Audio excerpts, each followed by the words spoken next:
What's up, everybody? It's your boy Kid Smooth, and I'm back with another video. I know I've been gone for a while, but I just been, doing stuff for the other channel. If you haven't subscribed already, please subscribe. It's called Apples and Oranges. If you want a little break from the gaming and the fanboy nonsense stuff, check it out. Just a little break from the stuff. Some good content there. But before I go into all of that, by the way, the link is in this description below. But I don't want to waste your time with all that. I really want to talk about the stuff with Titanfall 2 and how, I guess, poorly it's doing in sales, but how great it's doing in reviews. Apparently, I was wrong when I said the game's going to suck. The test stress did not do the game any justice when I played it originally, but I did end up buying the game, and I played through the campaign, which I thought was pretty good. Short but good. It's not a masterpiece, but it was pretty decent. I thought it was pretty good. The multiplayer, it's okay. I think I've only honestly feel comfortable playing like one or two modes because, like I said, it still doesn't have that accurate Titanfall feel, but it's okay. It's not bad. It's not bad. There was a few changes made, but apparently Titanfall 2 sales weren't as good as we expected or as they were supposed to be, and for a multitude of reasons. Now, a lot of people on the Xbox side, a lot of people think, or Xbox fanboys, which I am, but I don't believe this, but other Xbox fanboys believe it was Respawn's neglection and the way they treated the Xbox fanboys, how they the way they treated the Xbox brand and turned their back on the Xbox brand about the whole blue disc thing. They believe that when Xbox fanboys decided that they weren't going to support the game, that's what caused the game to sell poorly. Now, I don't believe that may be the case. I believe there's a couple reasons that happened of why Titanfall 2 didn't do so good. I think for the fact that October was a packed month with wonderful games. I believe Xbox fanboys were busy enough with games like Gears of War 4, Forza Horizon 3, and of course, Battlefield 1 had an early launch, and then there's people who were holding out for Call of Duty. It was sandwiched in between Battlefield 1 and Call of Duty, which gave it absolutely no fucking shot to do anything. So I feel like what happened with Titanfall 2 this time around is, people forget, yes, Titanfall 1 originally launched only on the Xbox One and the PC, and then later on the Xbox 360. But Titanfall 1 also launched in a dry part of the year. It was in March. There was no other big hitters out around that time. It also, remember, at E3 prior to its release, had a great showing at E3, and it had a spectacular beta. So the word of mouth on that game was just insane. So it led to some success.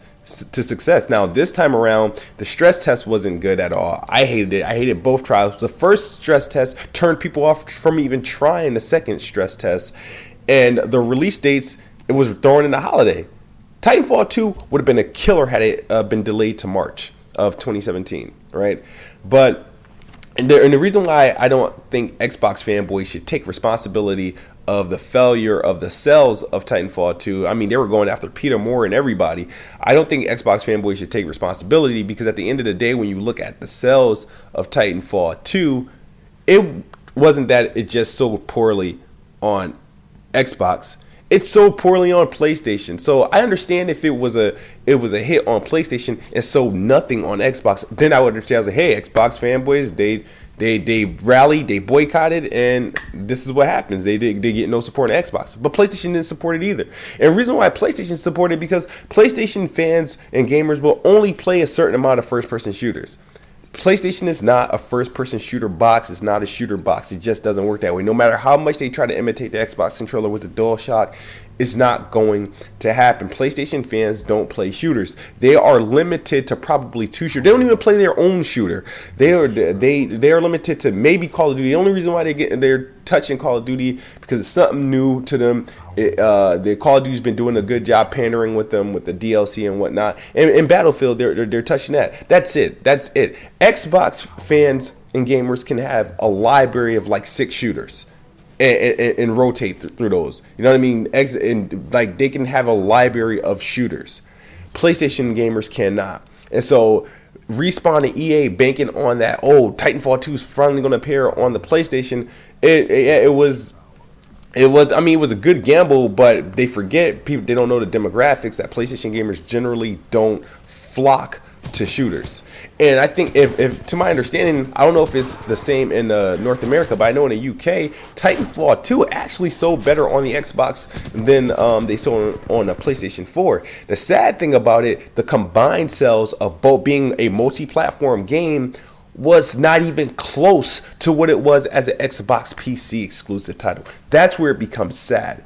And now I know they're doing different things. I know they took a shot at Call of Duty the other day, just before Call of Duty launch, and I'm like, they're not in a position to be doing that. So I don't know why Titanfall flopped the way it did. I don't think Xbox fanboys should take the blame for it, but I said I don't know why they flopped. I do know why it flopped. It's because it's the timing, the release, and they just didn't handle things correctly. You know, the E3 impression demo wasn't good. The stress test wasn't good. Just the overall impressions, they didn't just. And I feel like the marketing was anemic. I feel like when Xbox had control of it a few years back, they had some heavy ass marketing for it. You know what I mean? I remember the Titan going up to the office building, the dude leaving work to jump in his Titan and shit.